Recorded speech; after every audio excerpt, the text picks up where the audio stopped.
The webinar is going live in a few seconds.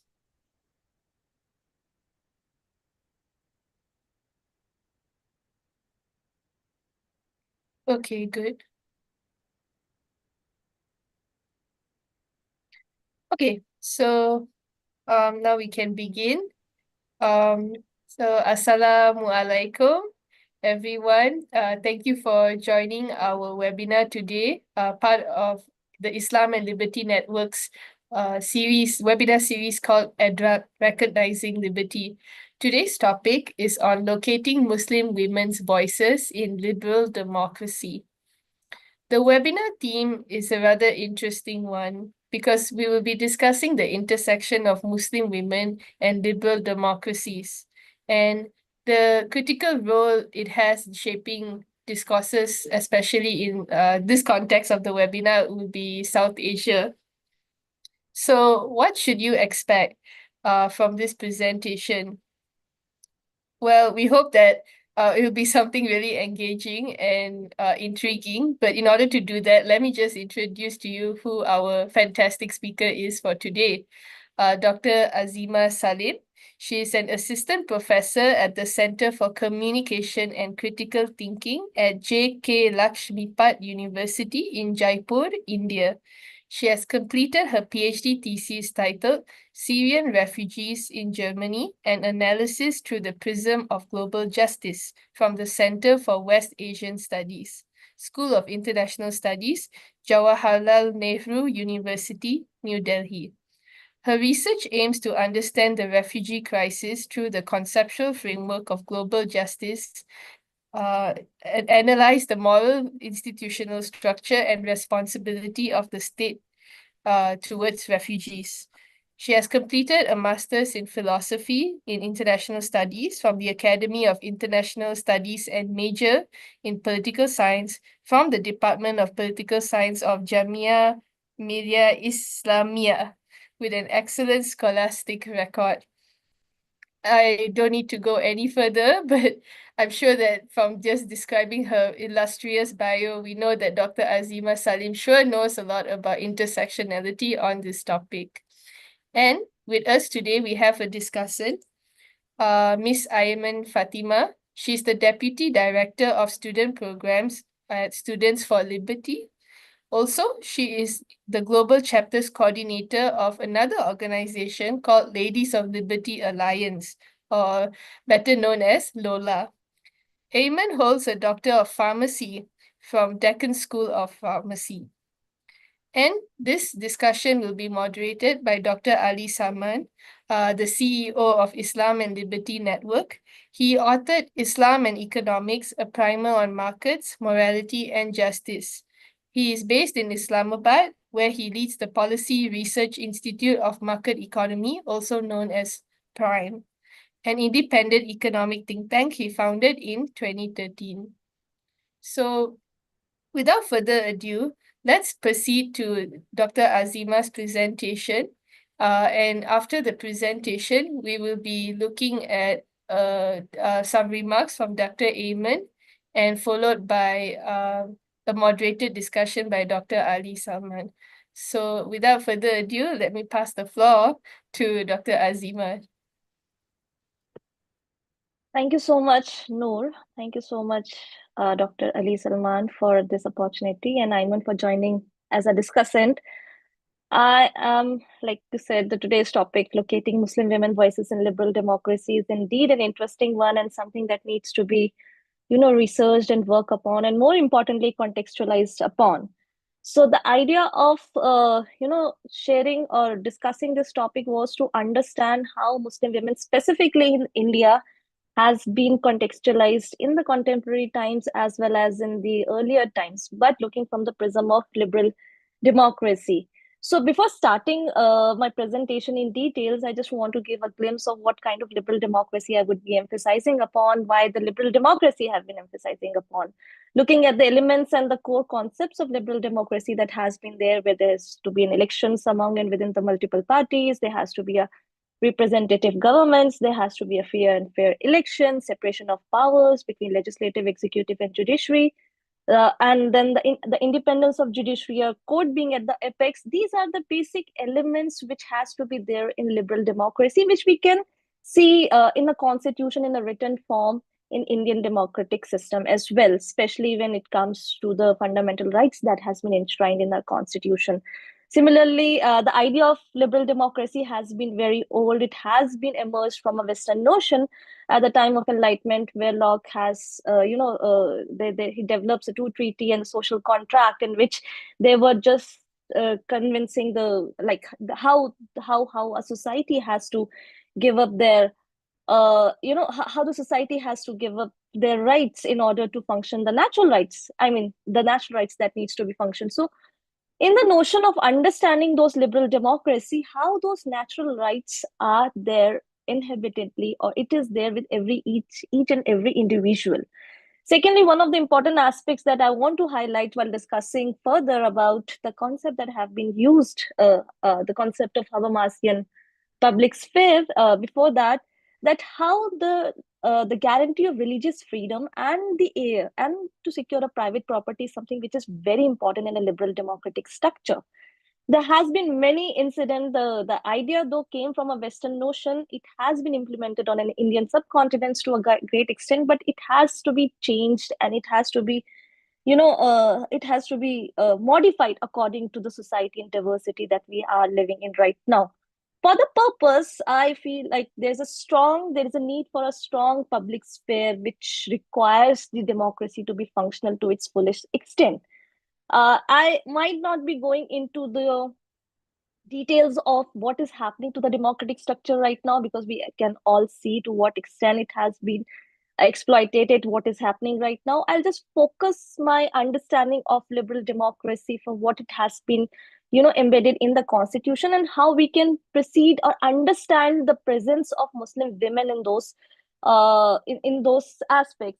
So when I was thinking about, when I was trying to work on the Indian Muslim women, I saw that they have been, discriminated. They are one of the most vulnerable section in the society currently in India. With 14% of Muslim population in India, they are the 6%, and within that, only 2 to 3% of the women are in the formal sector. So there are someone who has been intersectionally discriminated and exploited to a greater extent. So despite of that, looking at the problems they have been going through, the exploitations, there is a lack of education, there is no proper employment for that. Especially if you come to North Indian sites, there has been a lot of gendered exploitations that has been happening specifically the Indian Muslims. I try to look it from a different perspective, which was how these women has been engaging in the public sphere and making themselves voiced in the society, which might change the nature of the government structure that has been happening, or the impositions that has been imposed on them, especially that has been experienced during the CAA and NRC protest, which I'll come at the later stage. And I found that how these concepts can be suited. There are multiple concepts for that. There is a Spivakian concept of subalternism. There is a Nancy Fraser has worked extensively on counter reactive approach. But I feel like Habermas is the one who has actually provided how they have become, how the women has used the public sphere in order to establish themselves or in order to register their voice and opinion. So now talking about from a Habermasian point of view, what kind of ideas that I have taken from Habermasian understanding, it is basically, when I was looking at the Habermasian approach, we are trying to emphasize on two different form of actions. One is work. The other one was the interaction, the work which you have already came to a rational understanding and reached to a means which is more efficient in nature. But what about interaction? Interaction is basically when you coordinate the behavior which become a consensual norms. That means when you come in a group, when you form a group, when you develop a group and opinion into that becomes a solidarity, which is eventually resulting into a form of consensual norms. Secondly, when I was talking, this become a communicative action of Habermasian approach. Similarly, when I was talking about thinking about this communicative action, I was thinking that how The reason, the concept of reason has to be imposed in understanding or forming the opinion that has been developed. So if the women in a protest, if a women in a dissent, they're coming together, registering their concern, they're registering their voice, that means they're forming a consensual norms which needs to be registered, which needs to be taken forward by the government in order to understand that what are the limitations. But again, there is the notion of how the government is going to tackle with them. Firstly, how to what extent the notion of absolute liberty and regulatory liberty came into the form. Then the notion of how this whole idea is being propagated or discussed in future in different medium. So one of the interesting way was the popular culture, in which the representation of women become very significant in this, that how the women have been represented in the popular culture, especially in Bollywood.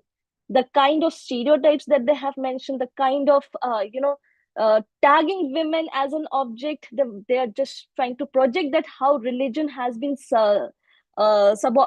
subjugating the women.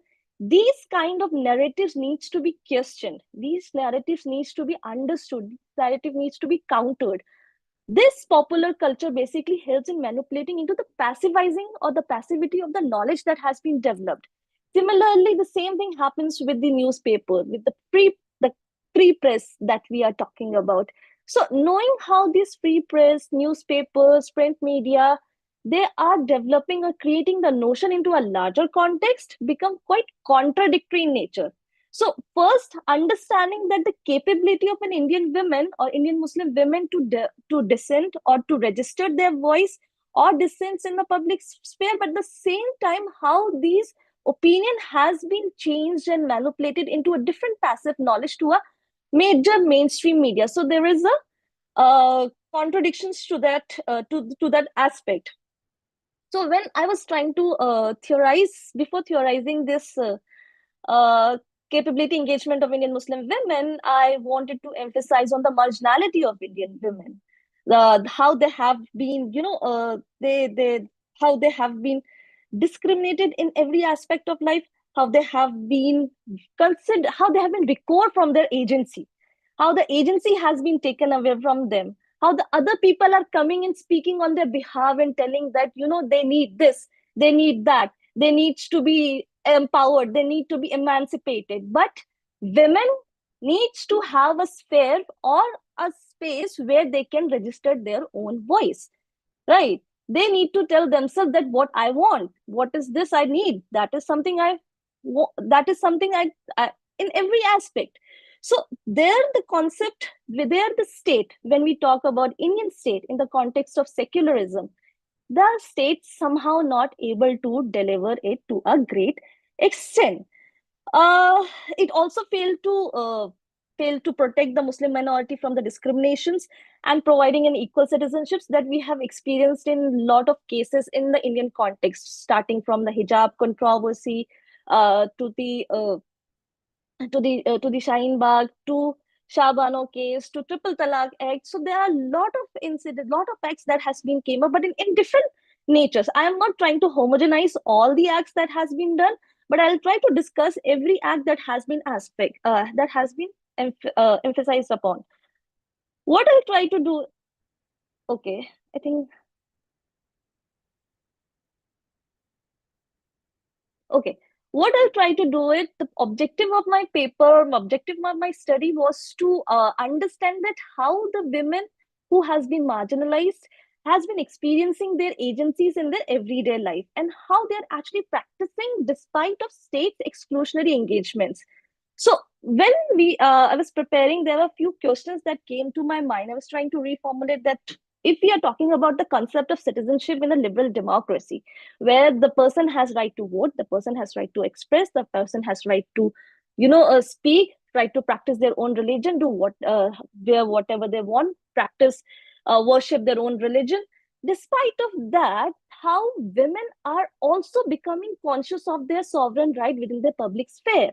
There are multiple examples, there are multiple aspects in which women are registering their dissent. Women are forming their opinion. Women are saying that these are the things that we need to be worked upon. They are forming a consensus over that. So despite of this political and structural violence, how they are able to exercise their citizenship rights, how they are liberating themselves in coming on the ground, expressing their concerns, expressing their issues, despite of exploitative and oppressive policies, how their whole agencies, which has been taken away in the form of how they dress, how they speak, what are their ideas, how are their etiquettes, they are closely linked to the public sphere. So when I was thinking about taking care of this, how the gender violence prohibits women participation in public sphere and the responsibility of the states to make it risk free, when I take this notion of Muslim women and try to explore in from a historical point of view, they're the one who have been discriminated. Their sovereign rights has been questioned. There's a language of inherited violence which is there. What I mean by the language of inherited violence, the way you speak to a woman, especially a woman who is coming from a specific region, in a form that is violent and exploitative in nature. It might not be physical violence, it might not be abusive violence, but it's a violence the way you speak. So it at times become very important to see from a gendered lens, because sometimes when we see from a mainstream lens, that is very normalized. At times the language has been normalized to a greater extent that we are not able to see that there is a gendered violence which is there. So that's where I would that's where it becomes important to see an aspect from a gendered lens. Secondly, intersectional identities and homogenization of Indian Muslim women, that is also a big subjective marginalization. Homogenizing a Muslim women is also an issue, despite of the fact they come from different sects, different castes, different sex, different background, different class. So considering them as one homogeneous identity is also questioning their ideas, questioning their formation consensus, or questioning their opinion over that. Major issue that has been there for the Muslim women is the employment. They are not promoted for their employment. There's a lack of education, especially in the North Indian sides. Except for few states in India, there are most of the states the women are not being promoted for and further education. Situation has been changing to a greater extent, but still it needs a longer way to go. So when I was talking about the capability engagement in the beginning, when I was trying to understand that how we can use Habermasian understanding of public spheres where the uh, women can register their dissent, I use different methods. I try to locate through different methods where women can increase their capability engagement in the public sphere. First one was protest. I'll come one by one with all these points, which is protest, dissent, role of social media and the feminist digital engagement. Then the how there are a lot of Muslim women-led organizations. Then there is an intellectual, literary, academic engagement. There is an electoral and political engagement. Starting with the protest and the dissent. The dissent and as you remember, there was a protest in January 2022. There was a Muslim girl wearing black burqa who was trying to enter the college, and she was stopped by the goons, and she reacted, who were chanting Jai Shri Ram, and she reacted with an Allahu Akbar, which was become a symbol of resistance all over the country. Although it had did a lot of other notions in other social media platforms, but a women standing to a lot of men who was so dominant, so aggressive, without any, without any back support, without anything, she stood as, which shows that she does have that resistance. She can, speak up against she can voice against the harassment. She can voice against the discriminations, that too in the public sphere. However, there was a lot of repercussions that she faced in future because of that. But at the same time, this actually shows that she was not only demonstrating their presence, but she was also asserting her agency. She was also challenging the discriminatory practices that was, that the space has provided her, or she was contingent to that space. So despite of that, there has been lot of development that has happened, especially in the context of triple talaq as well. When triple talaq act came in 2019, it came with this understanding that, Narendra Modi has taken out this act for the upliftment or the empowerment or the emancipation of Muslim women. But was that act really uh, was that act actually an act for the empowerment of the women? Did any of the Muslim women become the part of that act? Did they consulted the women who were actually infected or impacted by this triple talaq in the society? Even if did they take the religious aspects as well as the constitutional aspects into the consideration? No.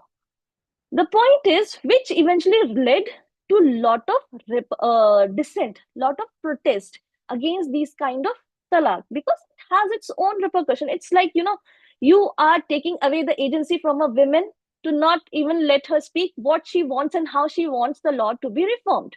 Triple talaq is a big issue, yes, that is there, but how it needs to be worked upon within the religious ambit, within the ambit of religious law, how it can be worked upon, how it can be improvised upon or reformed upon. Discarding or ignoring all the facts, government came with this triple talaq, and uh, then they were like, I mean, then they were mostly based on how, the women, the Indian Muslim women were trying to, they're just trying to be the savior of Indian Muslim women. So similarly, Indian Muslim women were intelligent, conscious enough to understand their sovereign rights, understand the nuances and the trajectories of those triple talaq act, and they question on those triple talaq aspects. Despite of that, came to the road. They registered their dissent. Obviously, it does not change the act, but it shows that the capability engagement of a women has in the that they have in the public sphere. They can do what they want to do. Similarly, there was Shaheen Bagh case. Shaheen Bagh case was one of the largest. It's been 5 years in December right now, on 15 December. It started in 2019, 15 December, uh, when the police attacked the Jamia Millia, and they came in the support of Jamia Millia and protesting against CAA and RC bill, Citizenship Amendment Act and National Register of Citizen Act. So this act was quite discriminating in nature, which specifically excluded a specific religion from the whole act. These kind of consciousness make the women take up the streets, voice their dissent, and say that how we are important as a citizen, and they need to listen to us. I am not going into the, what government did, what are the repercussions, how it, what kind of impact. Their presence itself was so symbolic that it actually, shaking the whole country, because they showed that women, specifically Indian Muslim women, who were considered as to be the most subaltern, or was considered as the most intersectionally vulnerable, to be voicing their issues out of that.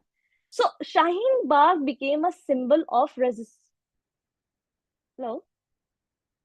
So Shaheen Bagh became the symbol of resistance in that context. Similarly, in the hijab controversies also, there was a huge protest that came up, huge protest by the women, speaking up and taking up their own agency to speak. Shah Banu case was also one of the case, despite of the fact that the agreement was done between Rajiv Gandhi and the Muslim elites, but the Muslim women again take up the streets. Second aspects that I want to talk about was the role of social media. How social media, although all these public space has been counter reactive, or it has been, questioned, or it has been manipulated passively by different discourses as well, but these are the platform where a women can have the capability to engage in the form of public space, defining and shaping their own public opinion. Similarly, like through social media like Facebook, Twitter, Instagram, there were different aspects in which they were talking about. They were coming up with different, solidarities. They were also engaging, developing emotions, developing uh, how it can be how it can be an impact on the other lives as well. Similarly, when I was talking about the girl with the hijab controversy, it was not only her who has registered the resistance, but it also motivated, it also gave up the courage to other women to take up the stand which was taken away initially, or which was not being courageous to take away initially. Social media is also another form of activism that can be established, but it has a lot of repercussions. These repercussions were seen when there was a bully by app where the women, or Suli deals where the women were auctioned. The Indian Muslim women were auctioned. They were dehumanized. They were demeaned for their own for being Muslim women. Third was when I was talking about there are multiple Muslim-led organizations like Muslim Women Network, right? Bharti Muslim Andolan, Mahila Andolan, which is Indian Muslim Women Revolution, Muslim Women Forum in India, Rising Beyond the Ceilings. These are the organizations who has been extensively working on the development of the Muslim women as well.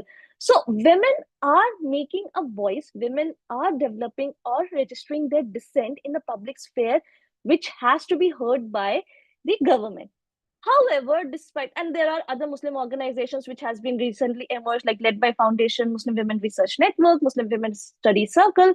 Led by Foundation has also done a very extensive research on how, the differences on the selection, especially in the employment, where how there has been a huge discrimination between selecting a non-Muslim and a Muslim woman while going for a job profile. So despite of that, when I was talking about that how they have been able to register the space, the point is how challenging it is to form their own political spatial discourse. What level? There are only 0.7% of political and electoral participation of Muslim women in the parliament. How their economic visibility is so less, especially in the public sphere, especially, and some of the important as or some of the criticism also come from within the religions because of the subjective or the convenient interpretation of the religions which has been there. So political space for the women to voice what they exactly want to speak about. Similarly, when I was talking about these spaces or the autonomous spaces against CA and RC in Delhi Shaheen Bagh, uh, again, the point that I was making in the beginning, that there's a homogeneous narrative that Muslim cannot speak. People have to speak for them. So it becomes very important. This might be uh, a step to start. This might be a notion to understand that there is a space. We need to start. We need to start at least based on that space. How that space will be,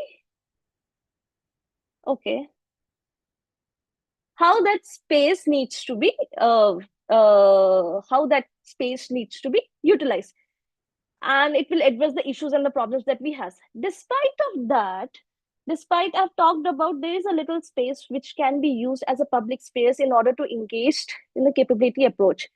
There is a huge limitations even in the Habermasian approach of public sphere, because at the time Habermasian has established this theory, his theory was based that he grew up at the time of Nazi era, and basically this whole understanding of public sphere in India is also shaped by the British colonialism.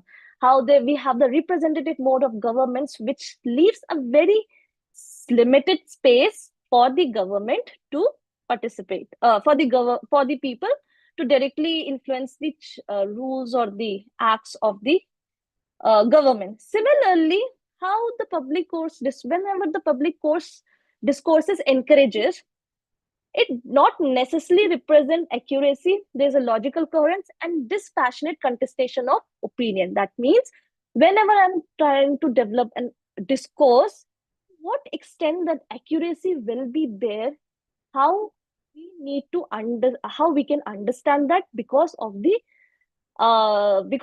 heterogeneity or the diversity of the aspects that we are into in. Then the logical coherence, to what extent we can provide a logic understanding of those discourse that has been formed. Similarly, there has been contestation of opinion, because I might be starting the whole narrative from a point that there is a scope and a hope where we can start a discussion. But at the same time, that there has been a debate and discussion that we need to improve and work on the already discriminated and exploitative notion of. So looking at a different lenses at times become a contestation of opinion as well.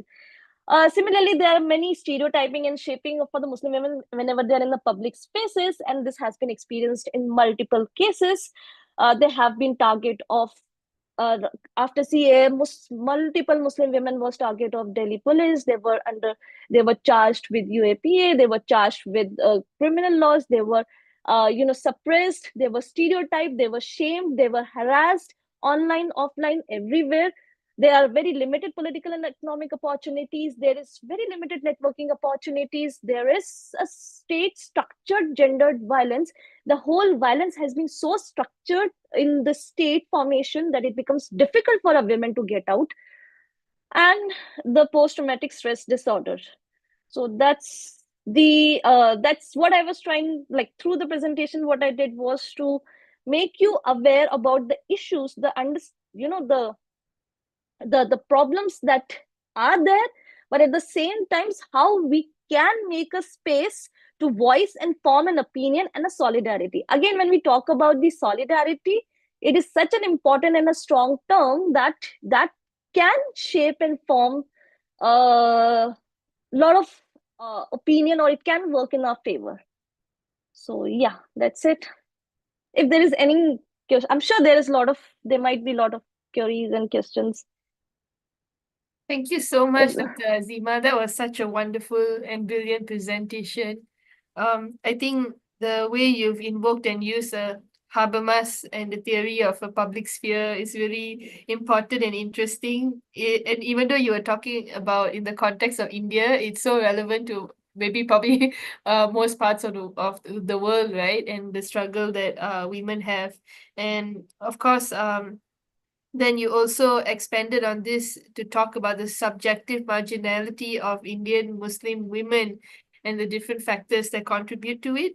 I think that also the way you invoke storytelling in describing the lived experiences and how it's well documented was really, really amazing. And of course, not forgetting the historical elements of developing this public sphere that's limited in access to women, and particularly Indian Muslim women.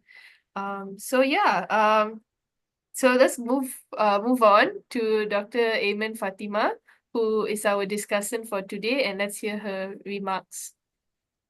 Thank you, Dr. Azeemah, for such a wonderful presentation. I think it was very well balanced, very well articulated. I couldn't have imagined putting those thoughts in a much better way. So I really appreciate the presentation.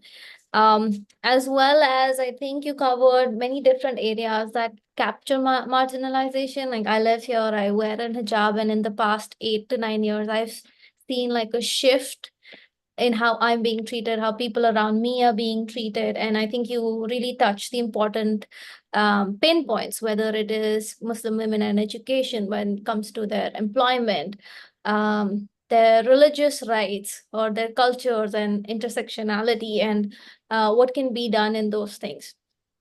In fact, all of the examples that you shared are like really, really fresh.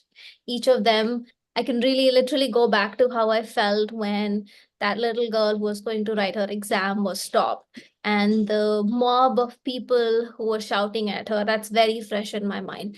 Or the time when, COVID hit and there was this thread trending on in India. It was called, I think, uh, something around terrorism, but COVID terrorism for jihad, jihad, COVID, jihadi COVID jihad COVID. COVID. Yeah, Yeah, yeah. I remember feeling so guilty and humiliated, even though like we don't have anything to do with what had happened.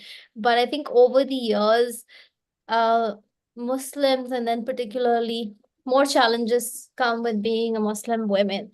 There are these different kinds of oppressions from other sides, and I'll clarify what I mean by that, because people like to really tag Muslim women as these helpless women, or we don't know, we're not educated, or we don't have an understanding of the society, or we live in really backward classes, which is far from the truth, and the examples you shared with some of the organizations like led by and the work that they've been doing are facts and evidence for that.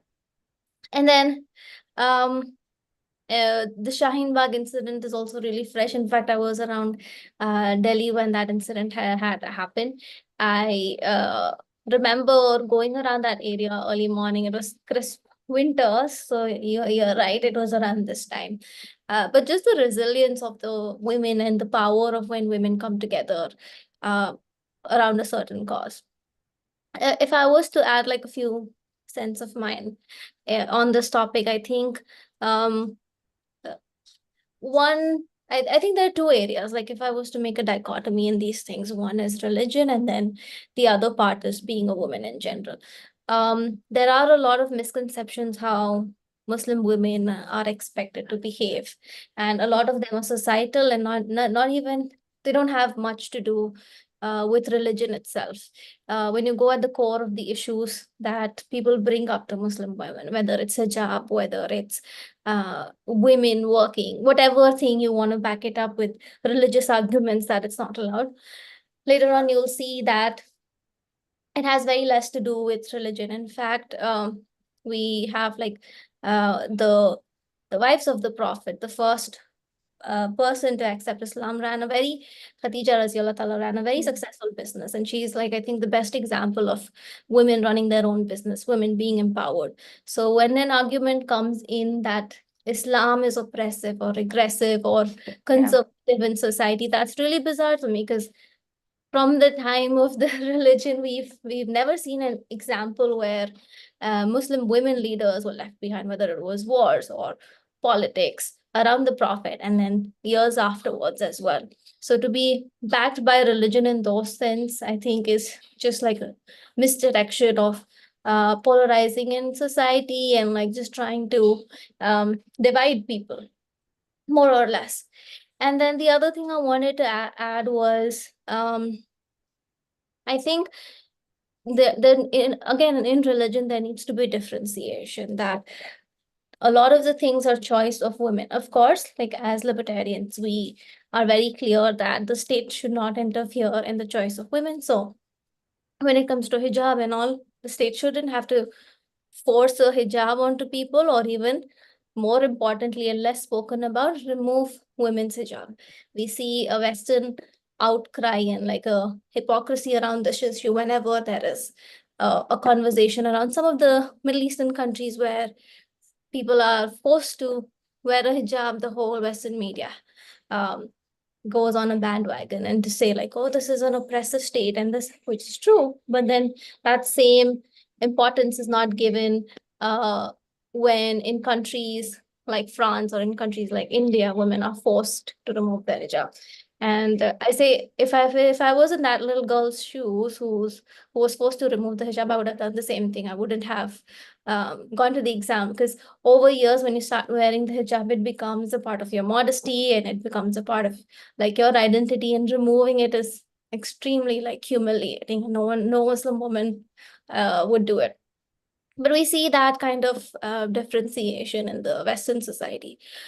My other input on this would be, as I said, I look at it in the dichotomy way. One is, of course, being the religion, and then the other being the politics and the fact of just being a woman. I think that comes with its own challenges, which is why there is intersectionality, whether it's with feminism or in politics or Muslim women. Because I think over years, we've made some things okay as a society, and then to go back to the roots and change it is something that we don't want to do. And it takes like years and years of unlearning and like relearning what is right. Yeah. So the way I view, I don't want to just criticize everything, but I want to also share some positives or like some personal solutions to this. I think for women, it is very important first to educate yourself. We cannot stress on this enough, mainly because it's not like a very fancy degree or anything, but understanding the knowledge and the reasoning, whether it's legality, whether it's your religion, if you're wearing a hijab, the way to defend it. If you are being asked or like forced to do something against your will, understanding your basic rights and being able to defend that, understanding the politics within your region. I think India is in a state where a lot of people feel unsafe or are worried, or in fact, not just India, in a lot of countries, we're seeing marginalized minority groups feel unsafe, and people have this guilt or fear, these other emotions that are driving, where they don't want to be as vocal, or even if they haven't done anything wrong, that is something that is like making them scared to speak up and have that basic dignity for themselves. And they're not wrong, because around them they see this really a lot of violence, whether it's like verbal violence, whether it is physical violence, all of that is there around us. So there has been a little bit of underconfidence. But if the last 1 year has been any example where we've seen Muslims particularly being targeted around the current political scenario, but we've also seen on the positive side, people really step up, frame their arguments very strongly, and then come out strong. So I think as Muslim women, we need to do that more, uplift the women around us, make sure everybody is educated, and whatever they say, they back it up by facts. I've seen some interviews where people don't even have an idea of what they're talking about, and then a second question goes in and you don't even know how to answer. So as Muslim women, as women who are representing a very strong faith, as women ourselves, we need to like re-educate ourselves. We need to educate the people around us to have like strong ideas that are backed by evidence and facts, and really know how to frame these arguments, because I think that's where most of us lose. We have all of these emotions and like strong opinions, but if you go and talk to like a student, they will have this fear and they don't even know how to frame an argument around like their hijab, or why they're wearing it, or why they should remove it, or what's the role of the state in some of these things. So I would just leave it with that. Thank you so much for the wonderful presentation, and thank you, Noor, for organizing this very engaging discussion. Thank you so much. That was so inspiring to listen to as another Muslim woman. And I think a lot of the points you made about was so practical, in the sense how women can exercise that agency from the margins. It's going to give us a lot to unpack during the moderated discussion with led by Dr. Ali Salman. So let me just hand that over to him. Thank you, Noor. And thank you again, Azeemah, and thank you, Ayemen, for... Sorry, can you hear me? Yeah. Thank you, Azeemah, and thank you, Ayemen, for adding your insights on this important topic. Since I don't see any questions in the Q&A box, I would start with a couple of my questions. And I think the first thought which comes to me, to come into my mind, is based on an old paper which was presented in one of our conferences. I think it was back in 2013 or 2012, maybe. Second conference of Islam and Liberty Network, which was organized in Islamabad. And there was a paper which was based on socioeconomic analysis of women wearing hijab. And the main argument of the paper was that, and it was done in the context of Pakistan, let me clarify. But the main argument was that increasingly urban women are becoming a part of workforce, part of employment, going to universities. Now there are more women in many universities in Pakistan than men. And there is an increasing desire in them to be part of like an active workforce. And to mitigate pressure, there is also a pressure from families on them not to work or not to engage in public life. They have adopted hijab as a tool for empowering them, where they can negotiate, using hijab in public sphere with more confidence.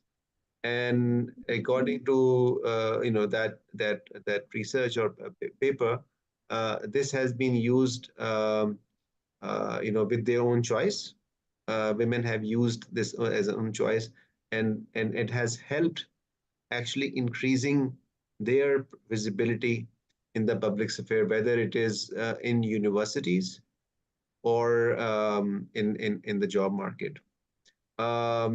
Since I think, Ayemen, you particularly mentioned the issue of hijab, and Azeemah, you also showed many, I think, examples. I would like both of you to comment on that, in either your own specific socio-political context or in general. How would you like to respond to that comment?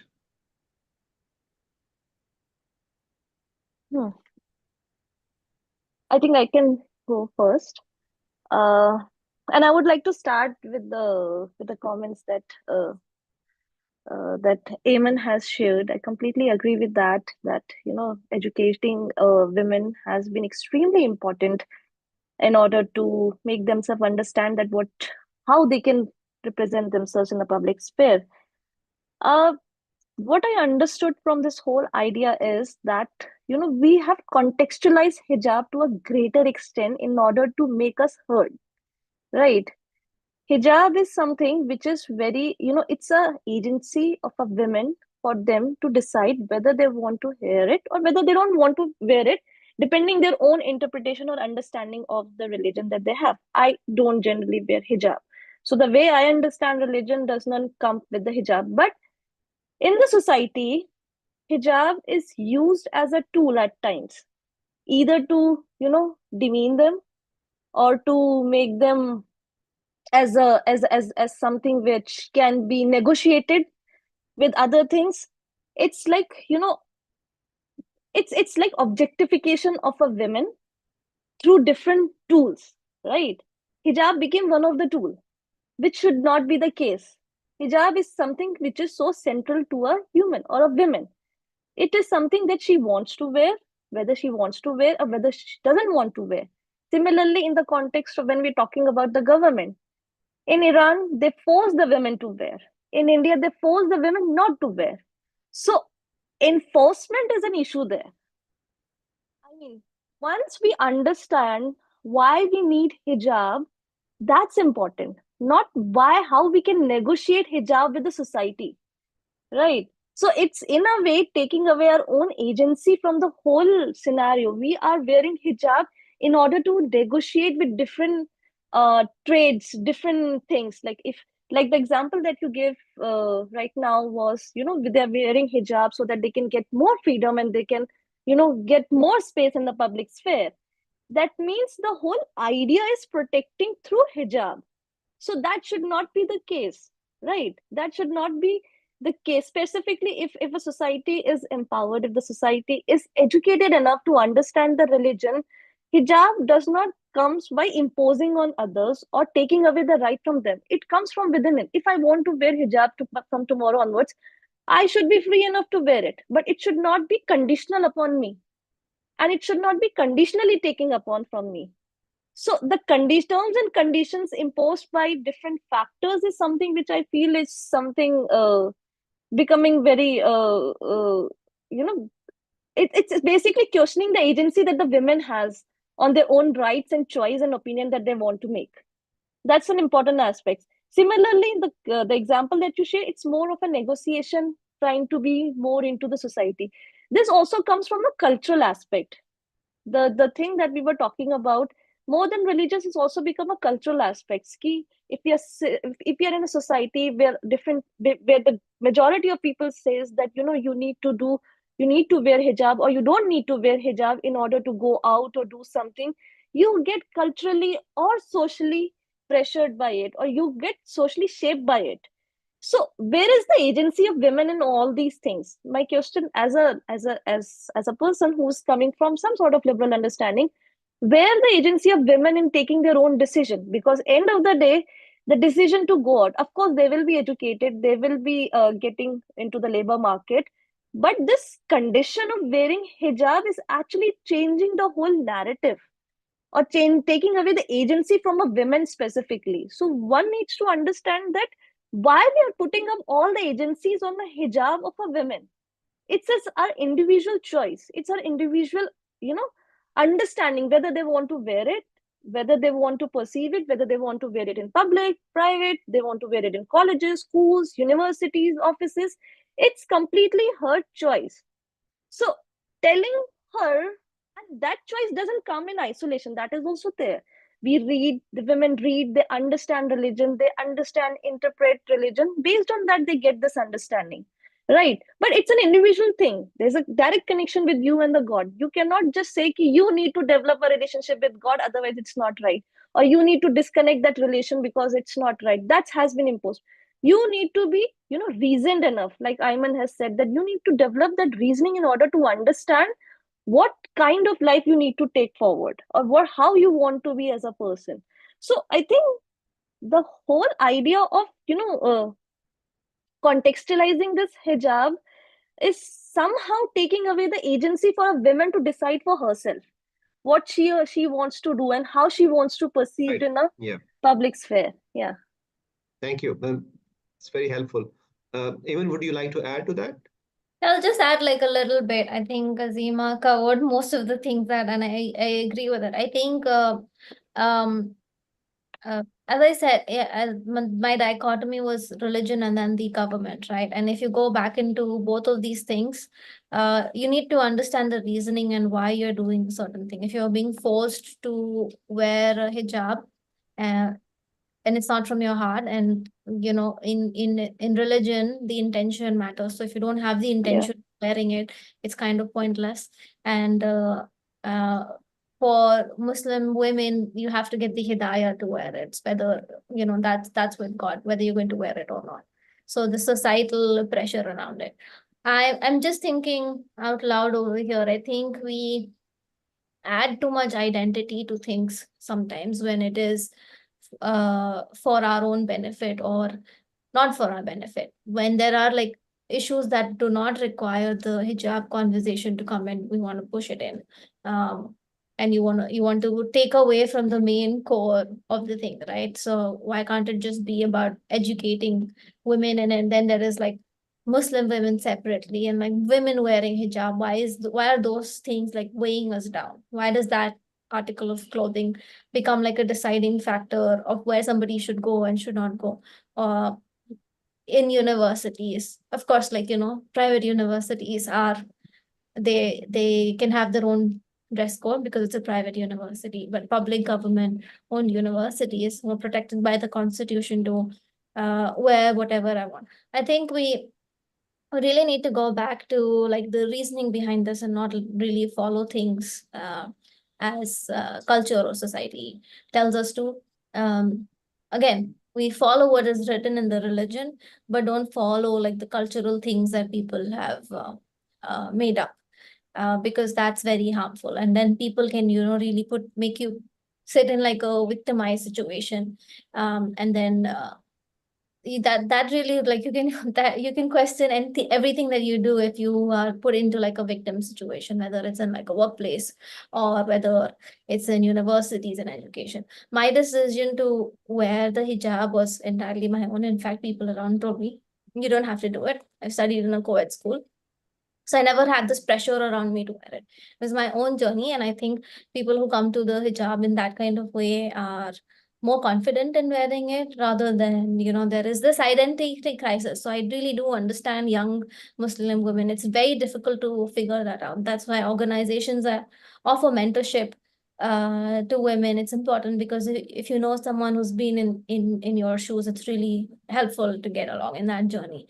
But I think like we need more Muslim leaders, and not tagged by whether she's wearing this or whether she's from this community. It would be best if we are recognized based on like our skill and our profession, rather than tagging our deeds and our skills to an identity. Thank you. This is brilliant.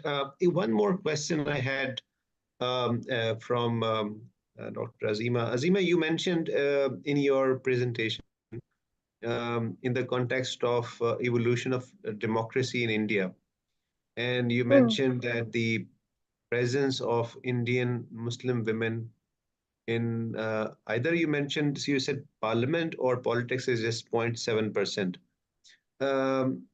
And so this is uh, obviously very low. So I was wondering, what are the explanation for that? For instance, is there also a pressure from the Muslim families on their women, let's say, not to participate actively in politics? Or do you think that's external pressure, like not necessarily coming from Muslim families, but generally, the factors that's like anti-Muslim narrative or anti-Muslim sentiment in India or anti-Muslim women sentiment in India, which is coming from outside the Muslim context. So, um, how would you explain that? I think there is no one reason for it or one parameters for it.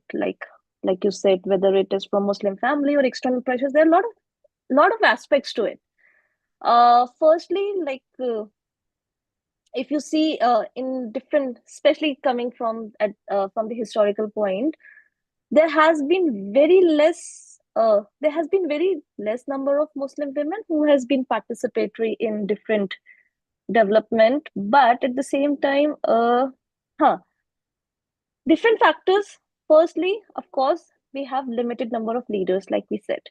So coming the number of elite families who have been, despite of the fact, if you see the democratic structure of our countries, there's a specific class which goes into the politics, right? So if you see the participation of those political families, especially in the Muslim community, they are very limited. Even if they are not very much focused on the Muslim participation in the politics. First thing. Secondly, if you're coming from if you're coming from someone who is a common Muslim family, who's not very very rich, or they're not coming from a, their focus is not to politically participate, or their focus generally is not to change. Their focus is to get done whatever they need to do. Like if I come, I can tell you from my perspective in this context. Like I come from Old Delhi, which is like the oldest city in India, like in Delhi, and it is completely Muslim dominated.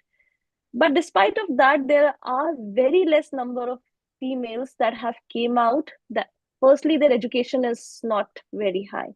They have their education. They educate their kids, or they educate their women just to get good family in future. Secondly, their aspiration is not that. Their aspiration is not to politically change someone.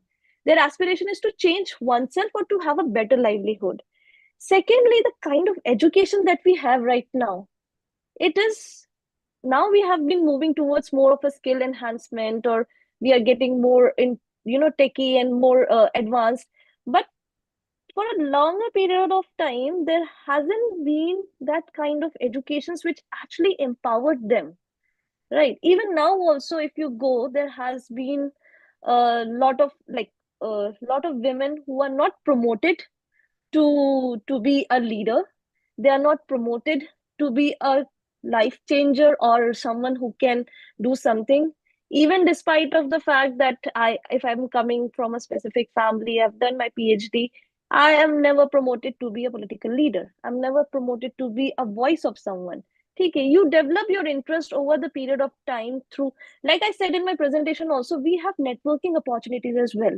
Since we don't have a leader that we can look upon, we don't have a inspiration, so it's difficult for us to be to reach to a position as well. So I think that is one of, it's not just one thing, but it's lot of nuances, lot of trajectories, which is resulting in women being so less representative in the political participation. Secondly, there's a huge discrimination as well.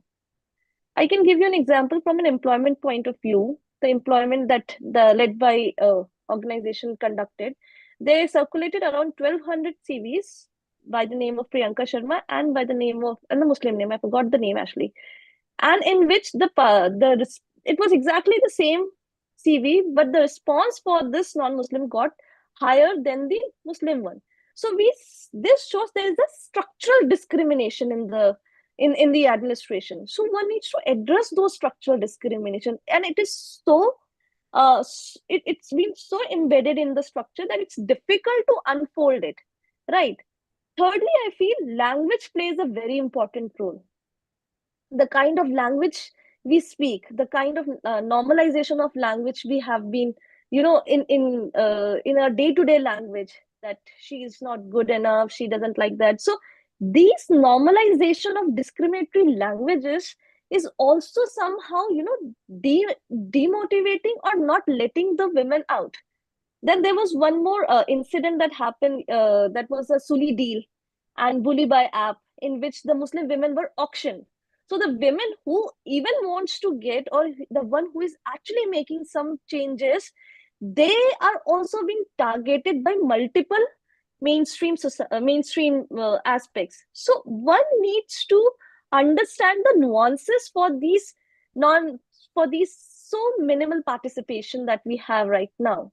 So it can't be just one, it is on multiple, and that we call an intersectional level, that the participation is so low. And lastly, like whenever a woman is able, like in during Shaheen Bagh protest as well, there was a picture of a girl who was standing and raising it became a sign of those revolution.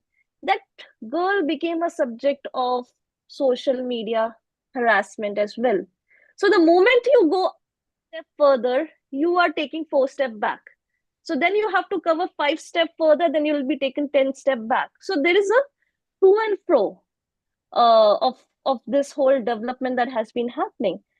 So I think there's lot of things that needs to be discussed upon. There is lot of aspects that needs to be worked upon, and starting that could be start with the education. Yeah. So can I ask you a follow-up question, and I'll request also Ayemen to respond to that, and that is to taking the women participation in general, because like in our societies there's always a gender-based discussion.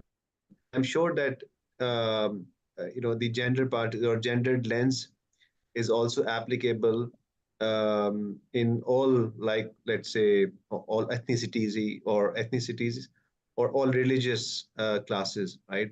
And so do you see any possibility of like networking or cooperation across women networks, but not confined into not confined in religion, but women in general?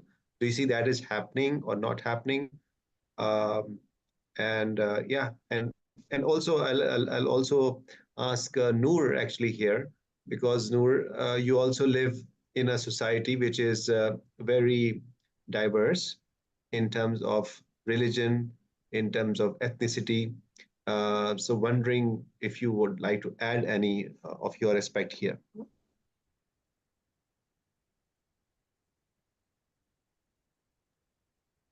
I think for me, like, I experienced it very differently because I was not born a Muslim.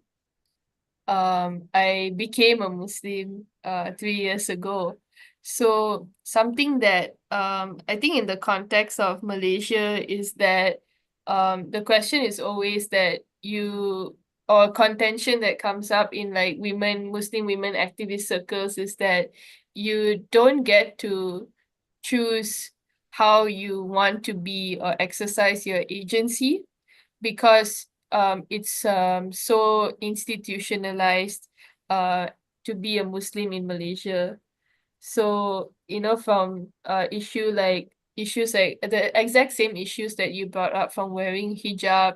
Hijab is also seen as a tool of social control in our society. And And it's not just a thing where it's social elements of social cohesion in the public sphere, whether it's online and offline, but it's also that people see that the state has a hand in perpetuating and creating these structures, right, and narratives. So hijab is one thing, but then there are also very material consequences of life for Muslim women in Malaysia. For example, marriage and family law. There are organizations here that are dedicated to trying to dismantle what they see are very patriarchal ways of perceiving the woman's right in Islam, from her right to divorce, her right to nafkah and protection, in the context of like marriage and being the mother of the children, her and and so on and so forth. And there's so many things, and it's things that need to continually progress. However, as you really rightly point out, that something that does lack in discussion is actually the exercising of that agency and navigation in these spaces, and exercising your autonomy despite what is happening institutionally. And that's something that I think I myself, like, I'm learning to navigate, because like Ayemen, I also don the hijab like a lot. Like I'm donning it a lot later in my life, right? And when I first converted, I told myself, nah, I wouldn't wear it because XYZ. And again, that's also outsourcing agency, because I was thinking about what other people would think, right? And how it would affect my life. Then when I did decide at the end that I'm going to wear it, it affected me professionally very significantly. My relationships changed in my previous workplaces, where I was seen as maybe I'm too conservative or things like this. And conservative is used in the sense that I may not be aligned with the organizations that was the workplace's values or interests, because it was a European organization. So as a result, I was discriminated at the workplace by my employer, by my extended number of colleagues. I was profiled and things like this, right? So these are just like examples where could I place myself as just a victim in this situation, or can I actually stand up and articulate my position, which is exactly what you said. So these are things that continuously need to happen, and we need to have like programs and activities, like conversations that actually equip women and give them the tools to defend themselves, to speak up for themselves unapologetically, to give them the knowledge that they need. Malaysia has no issue with women. I mean, women have plenty of access to education in Malaysia. Actually, statistically, it's also proven. But unfortunately, when it comes to this part of our lives, then it is something that is sorely lacking. Religious education is also affected by how it's a very male-dominated sphere in most, I mean, this is a struggle in most parts of the world, but also in Malaysia. And as a result, women are seen as do not have the same level of spiritual authority. This is something that is it looks like a problem everywhere. It's not special in either of our contexts, but I think for me that is the real crux of the issue.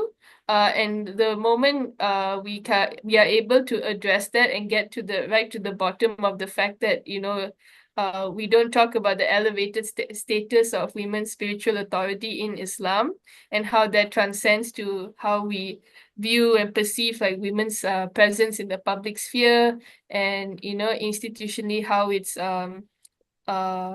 demarcated as well.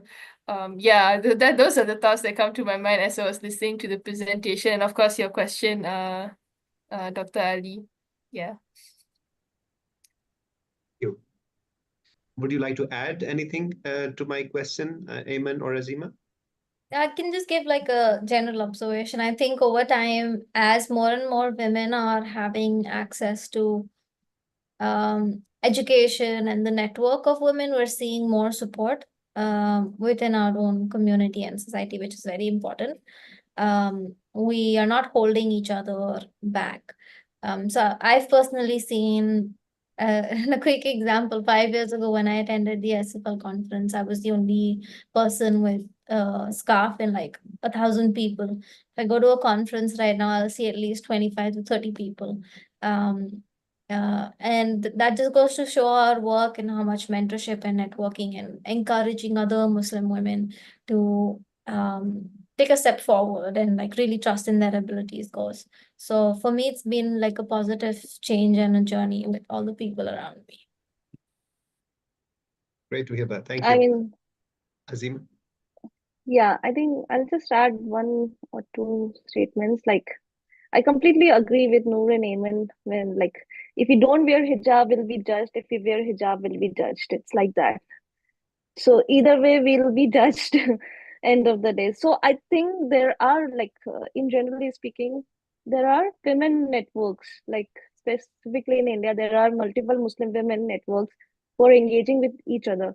But somehow those collaboration needs to be, enhanced, or it needs to be at a larger scale that they are right now, because that will only develop. Sorry for interruption, Azeemah. Just to clarify, my question was like really going beyond the Muslim circles, Yes, like that's what women I'm saying. networks Yeah. beyond Muslim. Are there There, cooperation? I mean, not really, but there are one or two corporations that has been there, like National Commission for Women, which has been cooperating with BMMA, like by Bharti, but not in this region, not in this reign, not in this at the time of Modi at all. After I see. 2015, there has been very less collaboration in that sense, and even if there is a collaboration, that has been completely politicized in that sense. So I think there hasn't been much collaboration in that, which requires to be collaborated. I mean, that's what I said, that there is a need for larger or a greater collaboration in that sense. So yeah. Right. Thank you. Noor, I would like to hand over back to you if you want to add anything or move to the next, like, concluding part of the seminar, of the webinar. Okay. I think but Dr. Ayemen's back, so maybe she wants to add. No. Oh, I missed the last one, so I'm good. I'm good. Okay. Okay. All right. So I think maybe just like since we just have a little bit more time, may I just ask one question that was something that came up during a dinner yesterday about and I wonder what you think about it, because we were talking, I was with a group of women who are very active in the civil society space in Malaysia, and we were discussing about how the question of marriage for Muslim women is, I mean, it's for all women, right? But so I'm not, this is not something that cannot be generalized, but in specific context of how, because we were talking about modesty culture and presence in the public sphere, something that we were discussing about was like the role of marriage also is a kind of tool for negotiating a woman's space in the public sphere. And I was wondering if you had any comments on that, because we were talking about how like we have like male Islamic scholars who talk about a lot of things in a very progressive way, but sometimes there's this shortcoming where when it comes to the topic of marriage, and for women that a woman's role is to make her marriage as successful as possible at the expense of her own aspirations or individuality, that the marriage comes first. And a lot of people then who do believe in this also, it trickles down to other things too, like, your presentation physically, your professional career aspirations are also something that get reevaluated, and also, of course, your relationship to family, and also in the sense that being a wife and a mother. So that's my last question before we conclude, and I was wondering if you have anything to say about that. Well, I don't have a lot of experience in the area, but I'll say one thing. Neither do I. I'll say one Neither thing. do I. We have to just go back to what the religion says. I think the religion is very perfect in around the jurisprudence and the fiqh and the aqidah of these things. We have examples from the Prophet's life where women, if they were not happy, had the option to leave. I think one of the earliest religions that did not look down upon women when they left a marriage. So for the scholars who want to add their own thoughts, I'm sure they've reviewed things in the religious context and the life of the Prophet, and I think those things are really perfect around these things. And then the other thing is, I think in a lot of cases, this modern feminism thing tries to conflict women with their religious values. My message is like, stay strong with the religious values, understand why things are the way they are in our religion, and not like have a negative approach while you're trying to learn it, whether it's your hijab, whether it's your modesty, whether it's your financial situation in the house, whether it's your traveling, whatever it is. I think the Western narrative is really pushing Muslim women to look at it as this, I'm this rebellious person and I'm going to go in this entirely opposite direction of what the religion says. Which is not the teachings of our religion. I think our religion is very flexible, and I think there is goodness in every commandment that's been given to us. Of course, there are people that misuse it, and there are these influential speakers who will try to downgrade you and degrade you, or like say you're lesser or anything. But when you go back to the religious arguments and see examples from the life of the Sahabas and everything, you'll see that, in fact, like, I'll just leave it, the last sermon of the Prophet was for women. And that itself should be very, very powerful to see the importance of a woman, whether it's in a marriage or household or business.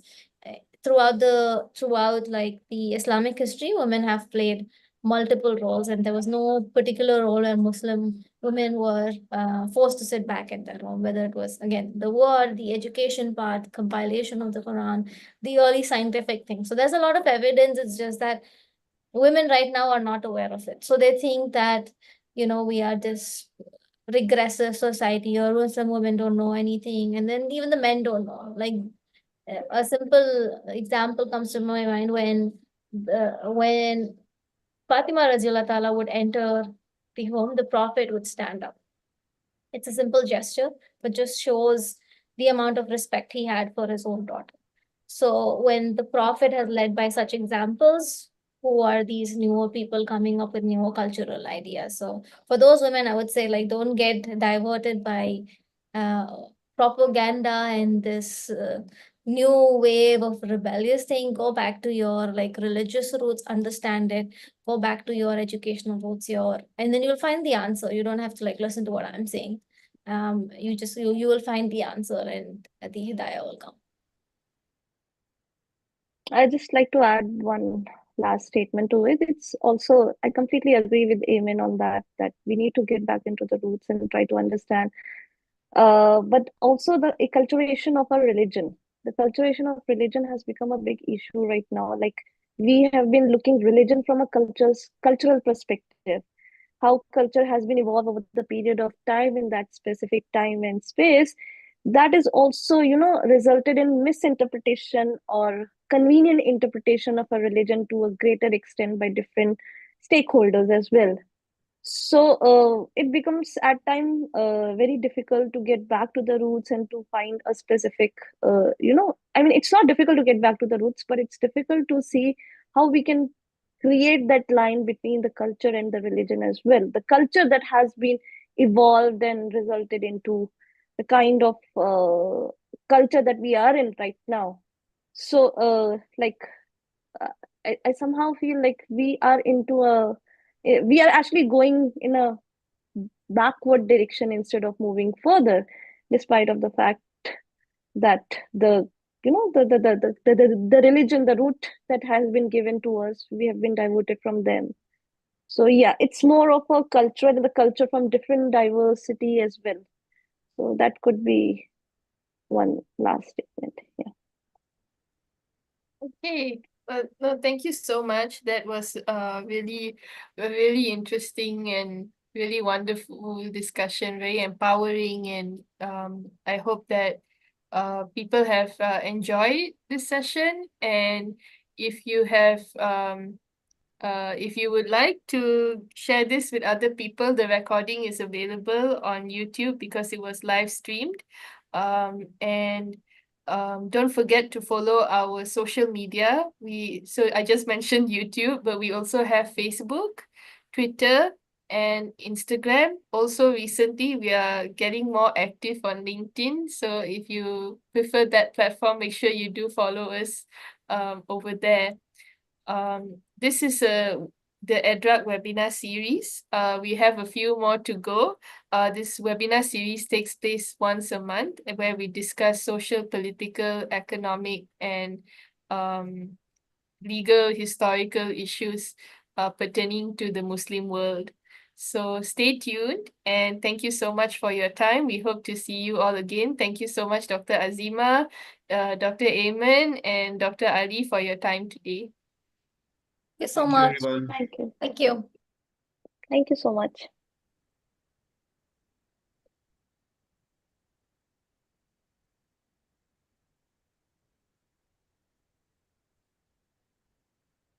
Okay. Thank you.